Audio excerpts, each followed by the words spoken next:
സംസ്ഥാന സർക്കാർ പിതൃത്വം ഏറ്റെടുക്കാൻ ശ്രമിച്ച മൂന്നാർ ബോഡിമെട്ട് ദേശീയപാത ഉദ്ഘാടനത്തിനൊരുങ്ങി. വെള്ളിയാഴ്ച മൂന്നാറിലെത്തുന്ന കേന്ദ്ര ഗതാഗത വകുപ്പ് മന്ത്രി നിതിൻ ഗഡ്കരി റോഡ് നാടിന് സമർപ്പിക്കും. പുതുതായി നിർമ്മിച്ച ചെറുതോണി പാലത്തിന്റെ ഉദ്ഘാടനവും ഇതോടൊപ്പം നടക്കും.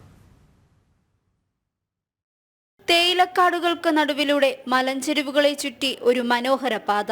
കൊച്ചി ധനുഷ്കോടി ദേശീയപാതയുടെ ഭാഗമായ മൂന്നാർ മുതൽ ബോഡിമെട്ട് വരെയുള്ള 42 കിലോമീറ്റർ ദൂരം വരുന്ന പാതയാണ് ഉന്നത നിലവാരത്തിൽ നിർമ്മാണം പൂർത്തിയാക്കിയത്. 5 മീറ്റർ മാത്രം വീതിയുണ്ടായിരുന്ന റോഡ് 15 മീറ്റർ വീതിയിലാക്കിയായിരുന്നു നിർമ്മാണം. 2017 സെപ്റ്റംബർ മാസത്തിൽ ആരംഭിച്ച റോഡിന്റെ നിർമ്മാണ പ്രവർത്തനങ്ങൾ 2022 പൂർത്തിയായി. 381.67 കോടി രൂപ മുതൽ മുടക്കിലാണ് കേന്ദ്ര സർക്കാർ റോഡ് പുനർനിർമ്മിച്ചത്.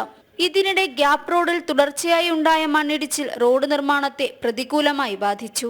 അതെല്ലാം തരണം ചെയ്ത് ഇന്ന് ഉദ്ഘാടനത്തിനൊരുങ്ങി നിൽക്കുകയാണ് മൂന്നാർ മുതൽ ബോഡിമെട്ട് വരെയുള്ള പാത. നാളെ കേരളത്തിലെത്തുന്ന കേന്ദ്രമന്ത്രി നിതിൻ ഗഡ്കരി കാസർഗോട്ടെ പരിപാടിക്ക് ശേഷം വൈകുന്നേരത്തോടെ മൂന്നാറിലെത്തും. 4 മണിയോടെ KDHP മൈതാനിയിൽ വെച്ചാണ് റോഡിന്റെ ഉദ്ഘാടന പരിപാടി ക്രമീകരിച്ചിരിക്കുന്നത്.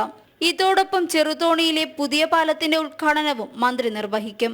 അരിക്കൊമ്പൻ ദൗത്യത്തിനിടെ ഗ്യാപ് റോഡിന്റെ ആകാശ ദൃശ്യങ്ങൾ മാധ്യമങ്ങൾ പുറത്തുവിട്ടതിന് പിന്നാലെ റോഡിന്റെ നിർമ്മാണം നടത്തിയത് തങ്ങളാണെന്ന അവകാശവാദവുമായി സംസ്ഥാന സർക്കാരും പൊതുമരാമത്ത് വകുപ്പ് മന്ത്രി മുഹമ്മദ് റിയാസും മറ്റു മന്ത്രിമാരും രംഗത്തെത്തിയിരുന്നു.